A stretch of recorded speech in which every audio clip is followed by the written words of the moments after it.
ကဲဗီဒီယိုမှာစာရင်းထိုးတဲ့အခါမှာစလုံးရောင်နဲ့ဒီနောက်ခံ background နဲ့ရောသွားတဲ့အတွက်ကိုယ့်ရဲ့စလုံးကိုမမြင်ရလို့စလုံးအယောင်ဘယ်လိုပြောင်းအောင်လဲဆိုပြီးမေးထားတဲ့ညီမလေးအတွက်ဒီဗီဒီယိုလေးနဲ့ဖြည့်ပေးလိုက်ပါတယ်နော်အရင်ဆုံး issue ထဲကိုဝင်မယ်ဝင်ပြီးတော့ကိုစာရင်းထိုးခြင်းတဲ့ဗီဒီယိုတစ်ပုဒ်ကိုယူလိုက်ပါ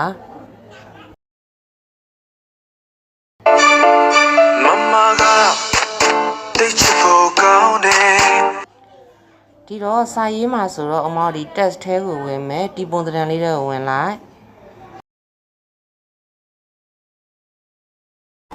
我们如是龙阳呢，不能那个 background 呢，没有节目所以他们有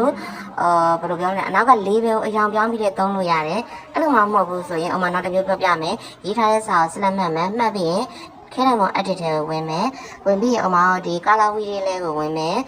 问毕业我们的里边嘛飘出来没不喏，但是我们如一台的啥没米下了不，那个 background 飘音呢有呢不喏，但是我们如个第是龙那个，把它看清看，没看清那个呢里边တက်လို့ရတယ်里边တက်တယ်ဆိုတာခုနအမပြော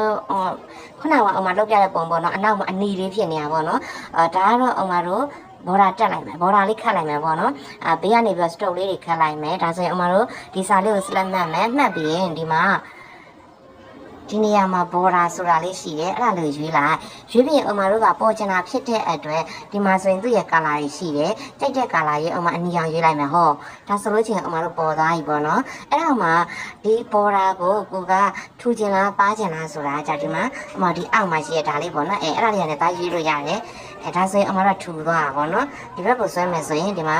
ပါသွားတာပေါ့နော်ထူထူလေးထားလိုက်မယ်တကယ်လို့အဲ့ဒါကိုကကြိုက်ပြီဆိုရင်ဒီမှာအမှန်ကျလေးကိုနှိပ်လိုက်ဒါဆိုရင်အမတို့နောက်ခံ